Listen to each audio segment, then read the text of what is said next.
حضرت ابو ذر غفاری رضی اللہ تعالی عنہ مشہور صحابی ہیں جو بعد میں بڑے زاہدوں اور بڑے علماء میں ہوئے۔ حضرت علی کرم اللہ وجہہ کا ارشاد ہے کہ حضرت ابو ذر غفاری رضی اللہ تعالی عنہ ایسے علم کو حاصل کیے ہوئے ہیں جس سے لوگ عاجز ہیں، مگر انہوں نے اس کو محفوظ کر رکھا ہے۔ جب ان کو حضور اقدس صلی اللہ علیہ وآلہ وسلم کی نبوت کی پہل خبر پہنچی تو انہوں نے اپنے بھائی کو حالات کی تحقیق کے واسطے مکہ بھیجا کہ جو شخص یہ دعویٰ کرتا ہے کہ میرے پاس وحی آتی ہے اور آسمان کی خبریں آتی ہیں، اس کے حالات معلوم کریں اور اس کے کلام کو غور سے سنیں۔ وہ مکہ مکرمہ آئے اور حالات معلوم کرنے کے بعد اپنے بھائی سے جا کر کہا کہ میں نے ان کو اچھی عادتوں اور عمدہ اخلاق کا حکم کرتے دیکھا اور ایک ایسا کلام سنا جو نہ شعر ہے نہ کاہنوں کا کلام ہے۔ حضرت ابو ذر غفاری رضی اللہ تعالی عنہ کو اس مجمل بات سے تشفیع نہ ہوئی تو خود سامان سفر کیا اور مکہ پہنچے اور سیدھے مسجد حرام میں گئے۔ حضور اکرم صلی اللہ علیہ وآلہ وسلم کو پہچانتے نہیں تھے اور کسی سے پوچھنا مصلحت کے خلاف سمجھا۔ شام تک اسی حال میں رہے۔ شام کو حضرت علی کرم اللہ وجہہ نے دیکھا کہ ایک پردیسی مسافر ہے۔ مسافروں کی، غریبوں کی، پردیسیوں کی خبر گیری، ان کی ضرورتوں کو پورا کرنا ان حضرات کی گٹھی میں پڑا ہوا تھا، اس لیے ان کو اپنے گھر لے آئے، میزبانی فرمائی، لیکن اس کے پوچھنے کی کچھ ضرورت نہ سمجھی کہ کون ہو، کیوں آئے۔ مسافر نے بھی کچھ ظاہر نہ کیا۔ صبح کو پھر مسجد میں آ گئے اور دن بھر اسی حال میں گزارا کہ خود پتہ نہ چلا اور دریافت کسی سے نہ کیا۔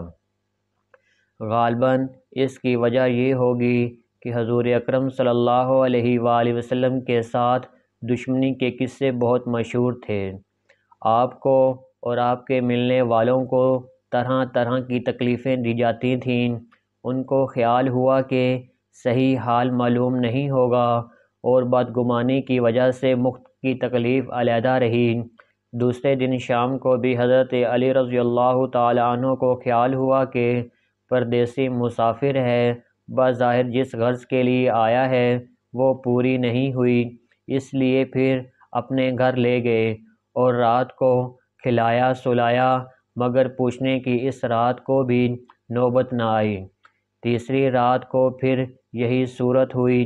تو حضرت علی رضی اللہ تعالی عنہ نے دریافت فرمایا کہ تم کس کام سے آئے ہو، کیا غرض ہے؟ تو حضرت ابو ذر غفاری رضی اللہ تعالی عنہ نے اول ان کو قسم اور عہد و پیمان دیے اس بات کے کہ وہ صحیح بتائیں، اس کے بعد اپنی غرض بتلائی۔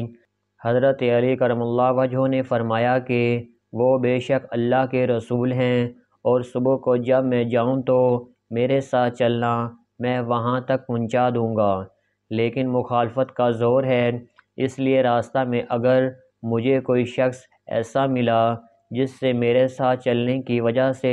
تم پر کوئی اندیشہ ہو تو میں پیشاب کرنے لگوں گا یا اپنا جوتا درست کرنے لگوں گا، تم سیدھے چلے چلنا، میرے ساتھ ٹھہرنا نہیں، جس کی وجہ سے تمہارا میرا ساتھ ہونا معلوم نہ ہو۔ چنانچہ صبح کو حضرت علی کرم اللہ وجہہ کے پیچھے حضور اقدس صلی اللہ علیہ وآلہ وسلم کی خدمت میں پہنچے۔ وہاں جا کر بات چیت ہوئی، اسی وقت مسلمان ہوئے۔ حضور اقدس صلی اللہ علیہ وآلہ وسلم نے ان کی تکلیف کے خیال سے فرمایا کہ اپنے اسلام کو ابھی ظاہر نہ کرنا، چپکے سے اپنی قوم میں چلے جاؤ، جب ہمارا غلبہ ہو جائے اس وقت چلے آنا۔ انہوں نے عرض کیا، یا رسول اللہ صلی اللہ علیہ وآلہ وسلم، اس ذات کی قسم جس کے قبضہ میں میری جان ہے کہ اس کلمہ توحید کو ان بے ایمانوں کے بیچ میں چلا کر پڑھوں گا۔ چنانچہ اسی وقت مسجد حرام میں تشریف لے گئے اور بلند آواز سے اشہد اللہ الہ الا اللہ و اشہد ان محمد الرسول اللہ پڑھا۔ پھر کیا تھا، چاروں طرف سے لوگ اٹھے اور اس قدر مارا کہ زخمی کر دیا، مرنے کے قریب ہو گئے۔ حضور اکرم صلی اللہ علیہ وآلہ وسلم کے چچا حضرت عباس رضی اللہ تعالیٰ عنہ، جو اس وقت مسلمان بھی نہیں ہوئے تھے، ان کے اوپر بچانے کے لیے لیٹ گئے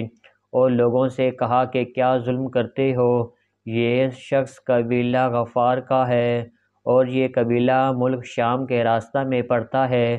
تمہاری تجارت وغیرہ سب ملک شام کے ساتھ ہے، اگر یہ مر گیا تو شام کو جانا آنا بند ہو جائے گا۔ اس پر ان لوگوں کو بھی خیال ہوا کہ ملک شام سے ساری ضرورتیں پوری ہوتی ہیں، وہاں کا راستہ بند ہو جانا مصیبت ہے، اس لیے ان کو چھوڑ دیا۔ دوسرے دن پھر اسی طرح انہوں نے جا کر بآواز بلند کلمہ پڑھا اور لوگ اس کلمہ کے سننے کی بےتاب نہ لا سکتے تھے، اس لیے ان پر ٹوٹ پڑے۔ دوسرے دن بھی حضرت عباس رضی اللہ تعالیٰ عنہ نے اسی طرح ان کو سمجھا کر ہٹا دیا کہ تمہاری تجارت کا راستہ بند ہو جائے گا۔ فائدہ میں حضرت شیخ الحدیث لکھتے ہیں کہ حضور اکرم صلی اللہ علیہ وآلہ وسلم کے اس ارشاد کے باوجود کہ اپنے اسلام کو چھپاؤ، ان کا یہ فعل حق کے اظہار کا ولولہ اور غلبہ تھا کہ جب یہ دین حق ہے تو کسی کے باپ کا کیا اجارہ ہے جس سے ڈر کر چھپایا جائے، اور حضور اکرم صلی اللہ علیہ وآلہ وسلم کا منع فرمانا شفقت کی وجہ سے تھا کہ تکالیف کا تحمل نہ ہو، ورنہ حضور اکرم صلی اللہ علیہ وآلہ وسلم کے حکم کے خلاف صحابہ اکرام رضی اللہ تعالیٰ عنہ کی یہ مجال ہی نہ تھی۔ چنانچہ اس کا کچھ نمونہ مستقل باب میں آ رہا ہے۔ چنانچہ حضور اقدس صلی اللہ علیہ وآلہ وسلم خود ہی دین کے پھیلانے میں ہر قسم کی تکلیفیں برداشت فرما رہے تھے، اس لیے حضرت ابوذر رضی اللہ تعالیٰ عنہ نے سہولت پر عمل کے بجائے حضور اقدس صلی اللہ علیہ وآلہ وسلم کے اتباع کو ترجیح دی۔ یہی ایک چیز تھی کہ جس کی وجہ سے ہر قسم کی ترقی دینی اور دنیاوی صحابہ اکرام رضی اللہ تعالیٰ عنہ کے قدم چوم رہی تھی